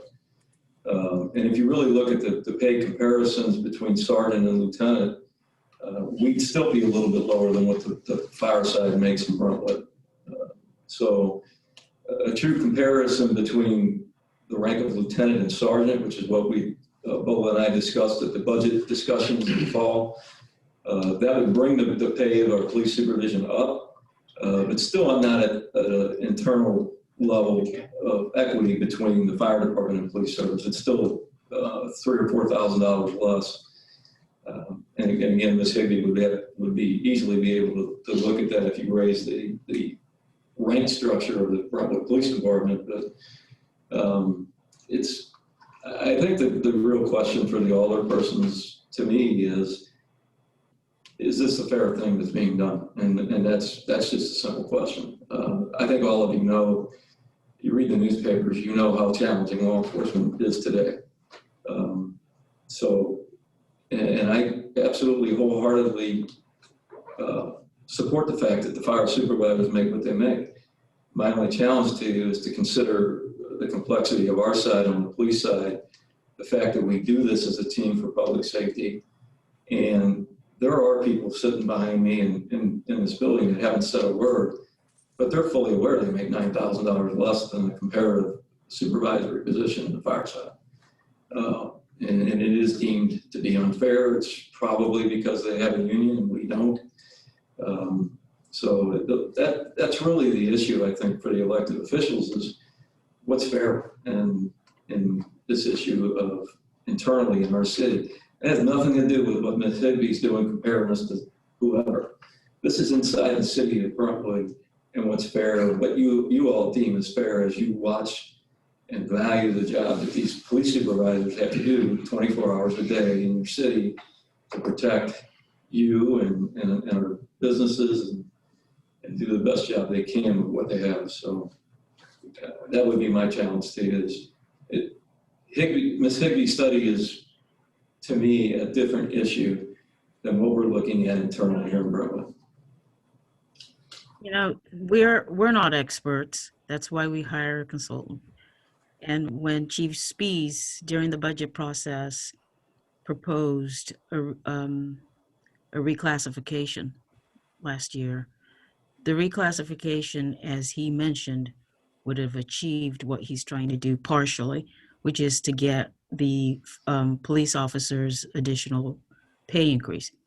And, you know, part of the direction that I gave Linda was to provide the board multiple options so that if the philosophy is we want to be the employer of choice, we want to be possibly highest paid. And along those lines, we want to make sure that those that are frozen in time because they're exceeding what they're receiving is exceeding the market. Certainly, a reclassification would have done that. And I don't know exactly how we go about that, but I just want to mention that if you choose to address the internal equity issue this way, when we go out 2 years from now, there will be no comparators for any of these positions.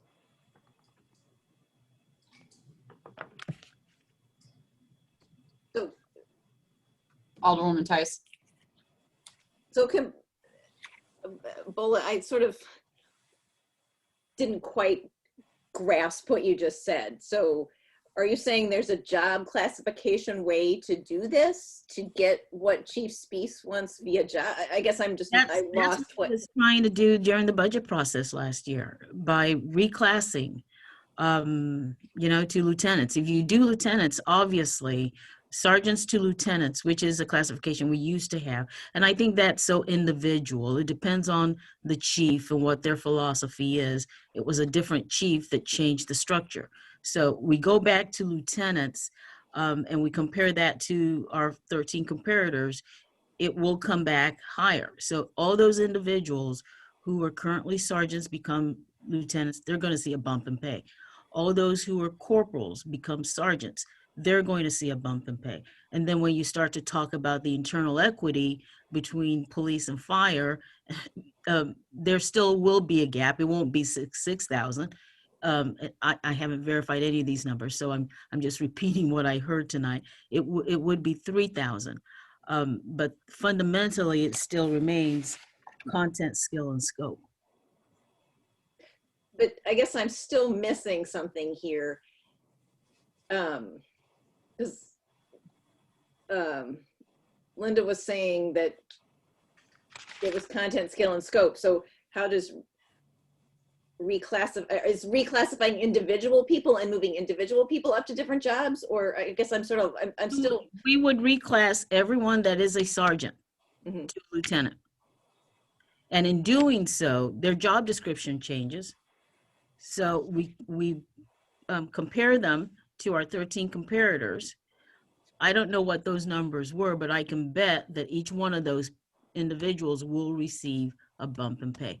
We would have to put them on a grade, a step. So they're going to see a bump in pay. And after that, if you still do an internal equity comparison to fire, it won't be the same. It still won't be the same because the market doesn't view them the same, regardless of what the chief says. Sure, it's an emotional tug. Their jobs are difficult. Their jobs are highly difficult. And I'm thankful for all the men and women that we have here in the city performing this job. But I think you need to remove the emotional element from this.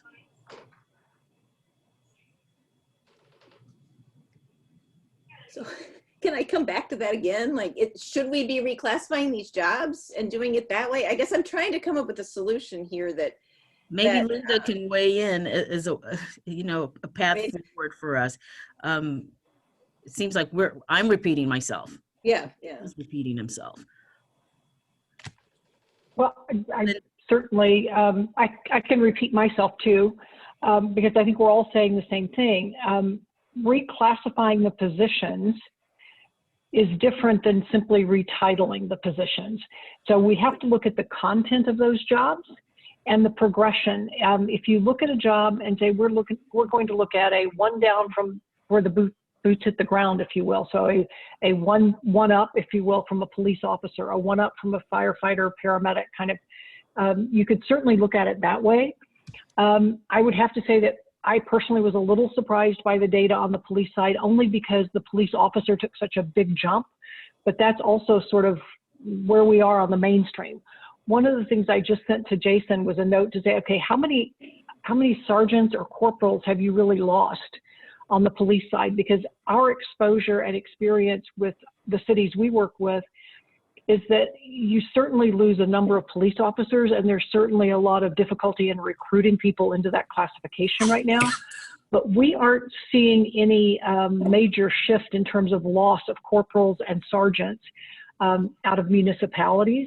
And people don't generally hire directly into those. So they're trying to build from the ranks as you will. I think the other way you can look at this job or these jobs is to look at where your police officers came in, because I will remind you, one of the things that we discovered is that you had 3 of your comparators who made significant changes to the maximums for police officer. When you look at those, and they were not anywhere near the changes that came in on the supervisory side, for example, you certainly could take a look at that and say, if not at parity, do you at least want to take a percentage of whatever that jump was on your police officer to make sure that you continue to have some distance, if you will, between where your police officer is paid versus your first line of supervision. So that is another way you could look at it. But again, I have to keep coming back to, based on the descriptions provided, your comparator said, we don't have corporals. We don't have the content you've described as a corporal, with rare exception. So those are the kinds of things that I think you have to look at. We also looked at, how did your comparators match those same roles that you think are equivalent? Your comparators don't view them as equivalent. So I think, other than looking at it and saying, I want to have, from a perception standpoint, I think it is critical that we have, between first line of supervision to our worker, we want to make sure we have at least X%. That would be certainly a way to adjust those ranges as well. And we could certainly go back to the data and tell you what your comparators have as a differential between those 2 positions where they have them. I'm not, sorry, I guess I'm not being terribly creative this evening. I just don't have an easy solution for how else could you view this, because the challenge is truly from an internal equity standpoint, and the market is saying we don't view them the same. Alderwoman O'Neill. I have a question for Jason.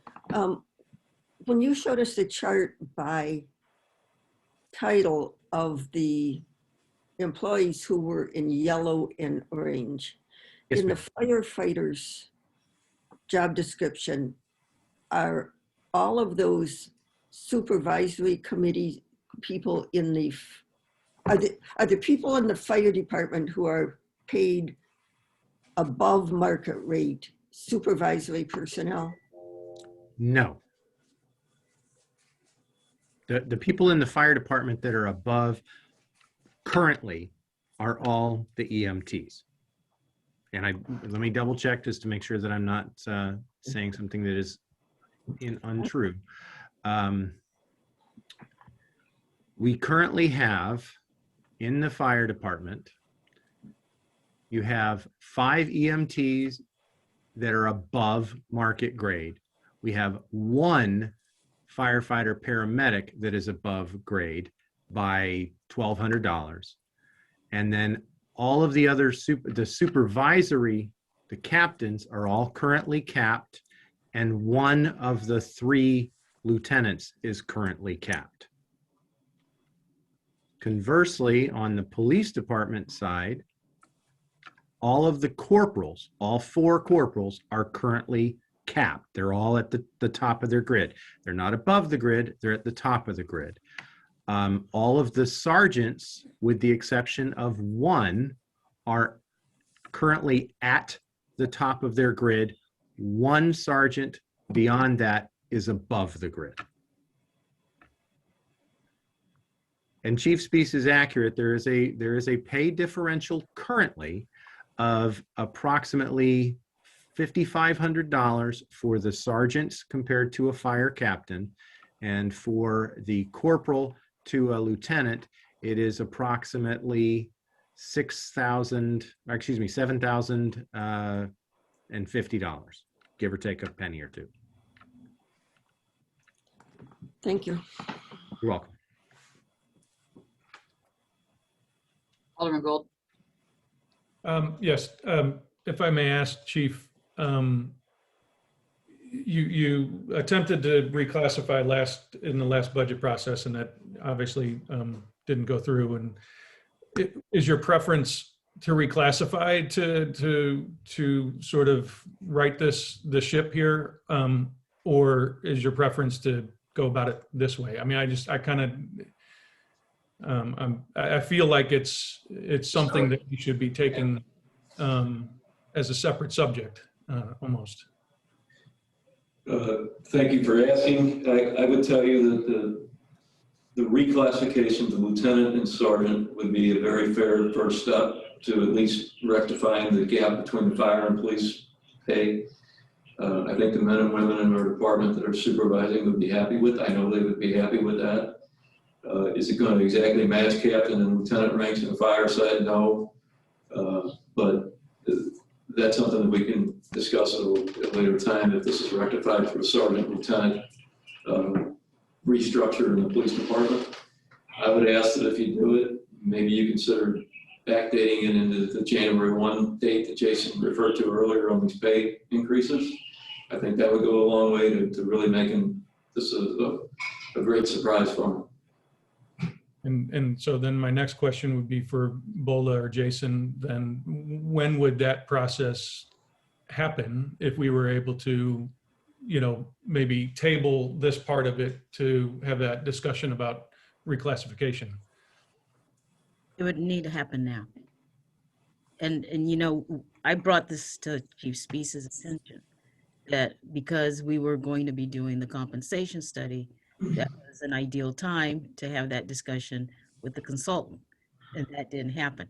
So we can do it now.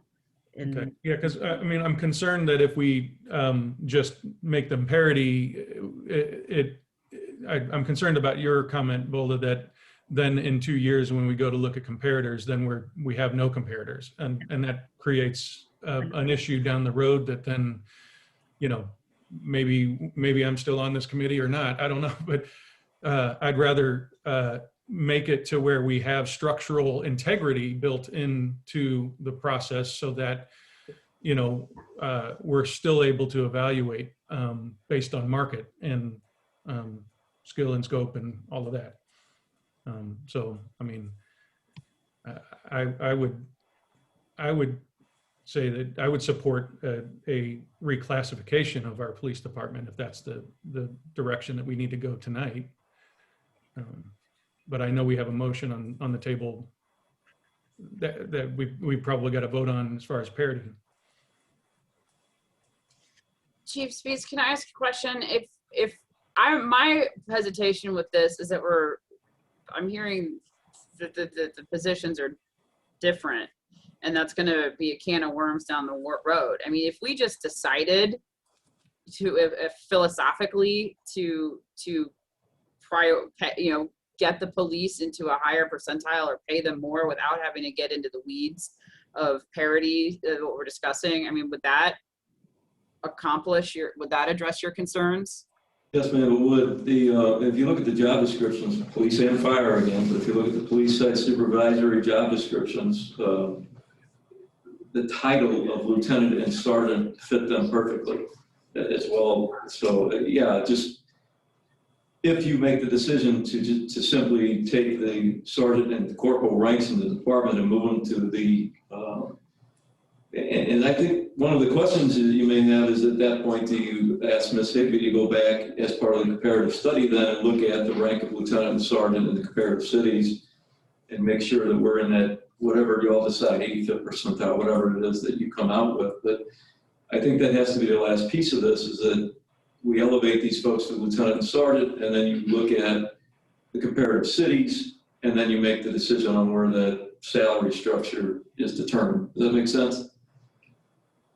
Yes, I mean, to me, they seem to be two different things. Like, we should philosophically decide what do we want to pay them? Deciding we're going to pay them, that doesn't mean we are. And, Right. oh, by the way, do we need to is it appropriate to reclassify these positions? And if so, how? And then go forward according. I mean, I feel like they're related, but they're two different. Well, they are, but I think that as a committee, you would have a choice. I mean, and I think that Alderman Gould's comments that the restructure into a lieutenant and sergeant's rank, and then you ask Ms. Higby to do the comparative study, that goes a very long way here at the police department with our supervisors in terms of being fair in terms of their compensation, even though it's going to be a little less than the fire side. I don't think that's going to be a difficult decision, and I don't think it's a tough thing to do. It's simply elevating them into the lieutenant and sergeant's rank, do the comparative study of what Ms. Higby's doing, and at that point, that's where they'll land as the lieutenant and sergeant's pay, if that makes sense. So you also have to think about what the philosophy is going to be. I think that's what he's saying from a technical standpoint. If you do the reclassification and see where they will be placed, and if it doesn't bridge the gap enough, then you decide, is it going to be 85th? Is it going to be something more than that? Or is it going to be highest of max? And I think, well, unless I'm missing something here, that's really the 75th and 85th percentile are where the decision's got to be made.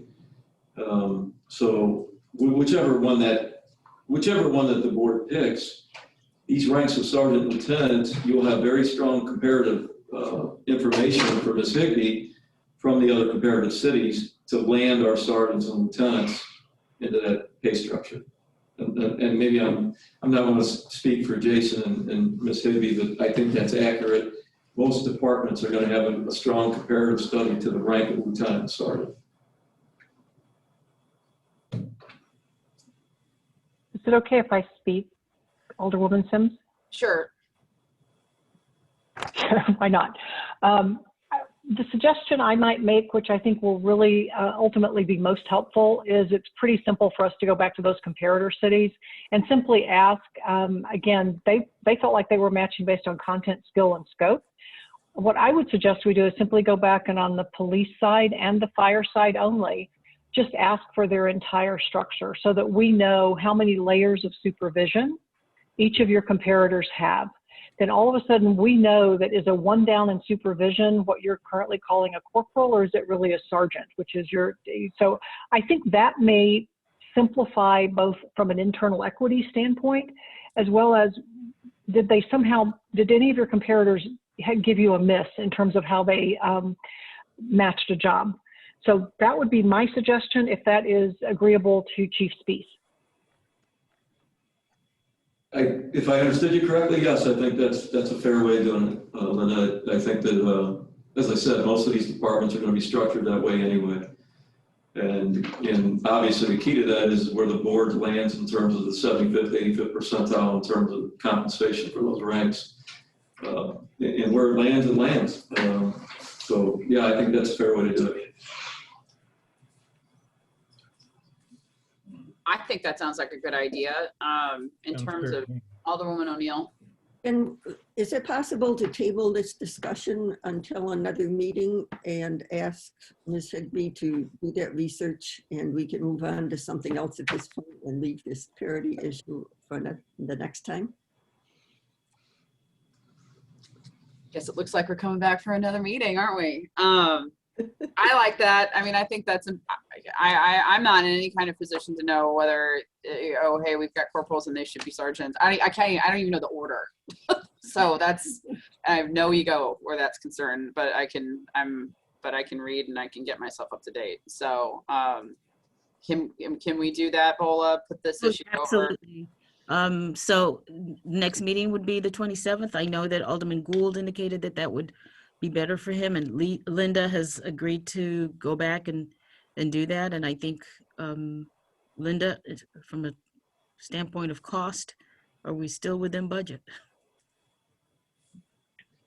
You know what, Bola, I'm actually going to have to look because I don't know. I can't answer that off the top of my head.